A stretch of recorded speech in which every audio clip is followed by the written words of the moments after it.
So, at least for me as a teacher, and I recognize this is a podcast on education, not a podcast allegedly on philosophy or something like that. But it all works together. You know, he talks about the fact that the so what here is what you're willing to gain and give up. In particular, what are you willing to give up in order to gain whatever it is this modern notion offers? The magician's bargain. Right. You were born a complete human.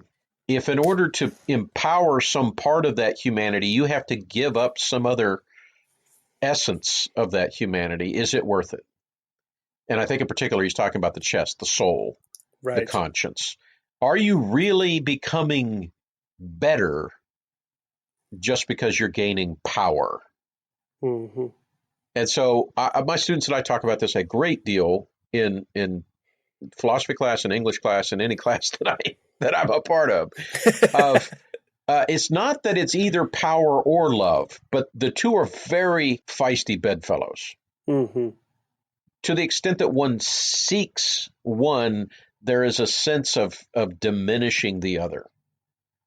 And we live in a world of power. Love is really hard today. I think the Christian call, by this shall all men know that you are my disciples if you have love one for another, not if you can rule the world, but if you can rule yourself, right? And so I think that's the so what that I get out of all of this. There is a way man ought to live. For many years, the West did a pretty good job of at a local community level, I think at a family level, imparting virtue to young hearts, so that regardless of where they went with their education, they were good people. And somewhere along the line, in the modern mind, this has changed, and it's become, all learning is power, all knowledge is power. And so I go to school to become more powerful. I go to, and to inoculate yourself against the powers that others have, right? Well, the powers that others have, and to stop hearing that chest that says, well, maybe this isn't all of it. No. It is. Just ignore that little voice. It's sad, but it gives me great hope because I see a lot of frustration and sadness, I'd say depression, in many of my students' lives because they haven't been told that they're fully human. Some specific aspect that for many of them, frankly, it doesn't sound that interesting other than there's money at the end of it. They feel there's something more. And Lewis says there is. Right.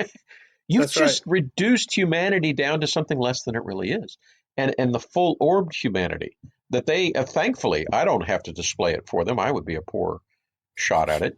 But great literature just stalks these people out there for them to look at. And they go, the Red Cross Knight or Arthur or Beowulf, for crying out loud, or Achilles or Odysseus, or, the list just goes on and on and on. Patroclus, my personal favorite character of the Odyssey. I love Patroclus. Don't get me started. Yeah. But they're fiction that allows my students to go, ooh, well, what's behind all of that? Right. And seek not to debunk it, as Lewis is saying, not to get rid of the sentiments, but to become better informed and better formed in, as you and I say all the time, the wisdom and virtue that's at the heart of good education.